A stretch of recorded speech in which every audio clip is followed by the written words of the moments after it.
Sometimes the call we get on our radio is unknown medical, so that could be anything. So I got there and there was a female. She must have been in her 20s, maybe 23 years old. She was, if I remember correctly, she was just talking so much, really, really fast. And it was very difficult to calm her down. I don't know what she was upset about, but she was so hyper. She just was talking about everything. She couldn't focus on one thing. She would talk about one thing and then she would change to another, and then she would cry, and then she would get upset, and then very difficult to manage. And so we convinced her to go to the hospital, and I was in the back of the ambulance with her.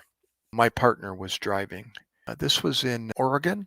I think it was in Oregon or maybe Louisiana. I worked both in Oregon and Louisiana.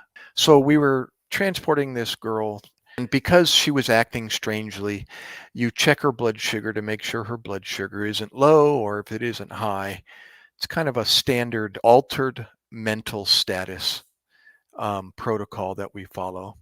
Anyway, so I was transporting this girl, and she was out of control. She just wouldn't sit still. I was trying to ask her basic questions. What is your name? Where do you live? Etc. And all of a sudden, on the way to the hospital, she started, I mean, really getting like hyper, even more than before.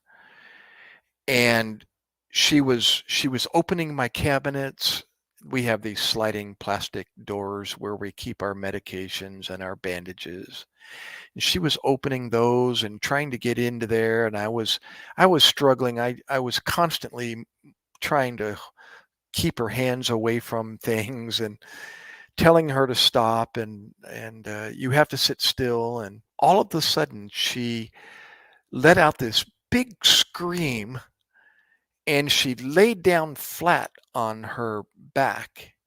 And if I could demonstrate, I wish I could, but she she laid down on her back. She was laying flat on her back, and she arched her body. I mean, she was laying flat, and she like made her body like a U.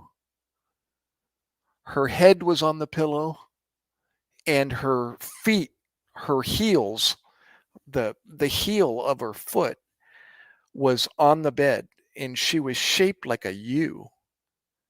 Her head was on one end, and her whole body was like a bridge.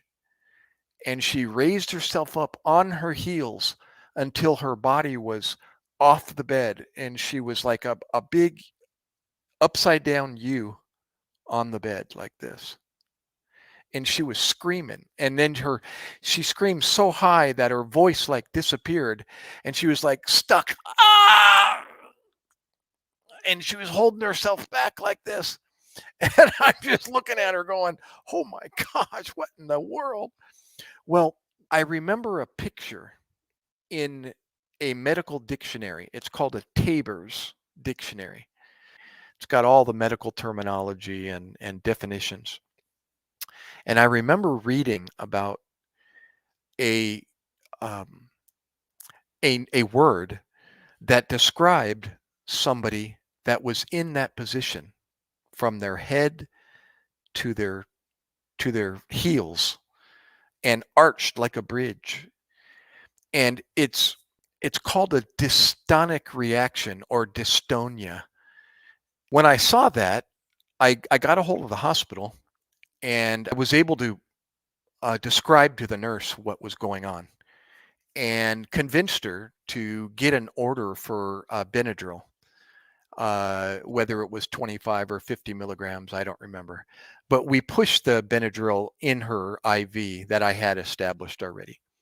And when I pushed that Benadryl, within seconds, she went from this bridge formation, a very, very acute arch to her body, to all of a sudden, whoa, and she just went flat on the bed, and her screaming stopped, and she just went, ah, ah, And she looked at me and I'm looking at her going, "You okay?"